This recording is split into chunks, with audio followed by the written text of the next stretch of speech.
एक बार की बात है, एक लड़की थी जिसका नाम सारिका था। सारिका 15 साल की लड़की है जो छुट्टियों में अपने गांव दादा दादी के घर घूमने जाती है। सारिका जब अपने दादी के घर पहुंचती है तो उसके दादा दादी अपनी पोती से मिलकर बहुत खुश होते हैं, पर यह बात किसी को नहीं पता थी कि जल्दी इनकी खुशी पर ग्रहण लगने वाला है। सारिका की कुछ दिन तो उसके गाँव में बहुत अच्छे से बीता। फिर एक दिन सारिका अपनी सहेलियों के साथ गाँव के बगीचे में खेल रही थी। सारिका खेलते खेलते आम के पेड़ को देखती है। उसके बाद वह अपने सहेलियों से कहती है, चलो ना आम तोड़ते हैं। सारिका ढेले से आम तोड़ने की कोशिश करती है और उसका ढेला आम पर लग भी जाता है, जिससे आम गिर जाता है। पर आम गिरते हुए थोड़ी दूर मिट्टी में दबे एक पोटली के पास चले जाता है। सारिका जब आम लेने वहाँ पहुँचती है तो उसे पोटली का थोड़ा हिस्सा उसे दिखाई देता है। वह सोचती है कि ये क्या है। ये सोचकर वह पोटली बाहर निकाल लेती है। उस पोटली को खोलकर देखती है तो उसे उसमें कंगन मिलते हैं जो बहुत पुराने दिख रहे होते हैं। सारिका को तो पता भी नहीं था कि ये कंगन उसकी जिंदगी का सबसे भयानक हिस्सा बनने वाला है।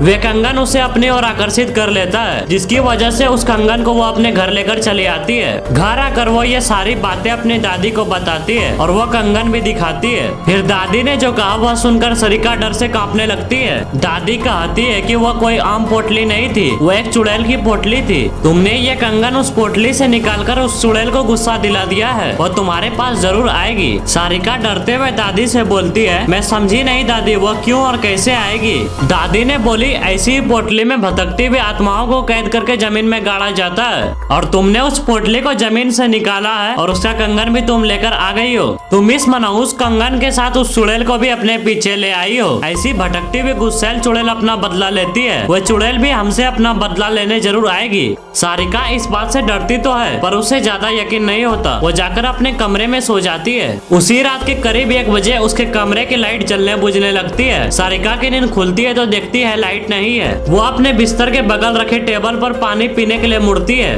तभी वह देखती है कि टेबल के पीछे कोने में कोई औरत बैठी है जिसकी आंखें एकदम लाल है और एक तक उसे ही देखी जा रही है। सारिका चिल्लाते हुए अपने दादी के पास जाती है, पर दादी के कमरे में दादी उसके नजर नहीं आती है। वह बरमादे में जाती है तो उसके दादी जमीन पर गिरी मिलती है। सारिका अपने दादा को खोजने जाती है पर उसके दादा उसे कहीं नजर नहीं आते हैं। जब वह पूरे घर में अंधेरे में खुद को अकेला पाती है तो डर के मारे बेहोश हो जाती है। सुबह उसकी नींद खुलती है तो उसे अपने दादा दादी दिखते हैं। वो अपने दादी को सारी कहानी बीते रात की बताती है। दादी बोलती है, हम दोनों अपने कमरे में ही थे। दादी सब समझ गए। उन्होंने बोला ये सब चुड़ैल का ही किया है। वे कंगन उस पोटली में वापस रखना होगा वरना वो यहाँ से नहीं जाएगी। सारिका बोलती है, चलो ना दादी अभी कंगन रख आते हैं। दादी बोलती है, नहीं, उस चुड़ैल से पीछा छुड़ाना तो तुम्हें अकेले वो भी रात में जाकर उस कंगन को वहाँ रखना होगा क्योंकि वो तुम्हारे पीछे है। सारिका हिम्मत करके कहती है, ठीक है मैं जाऊंगी। दादी ने बोला ये सब चुड़ैल इतने आसानी से नहीं करने देगी, इसलिए दादी ने उस रात में जाने से पहले एक मंत्रों से युक्त ताबीज उसके हाथ पर बांध देती है। अब सारिका रात होने के बाद अकेले बगीचे की तरफ निकलती है। थोड़ी देर बाद उसे किसी के रोने की आवाज सुनाई देती है, पर दादी ने कहा था वो चुड़ैल तुम्हें अपनी तरफ आकर्षित करेगी, तुम उसकी तरफ ध्यान मत देना वरना वह तुझे अपने कब्जे में कर लेगी।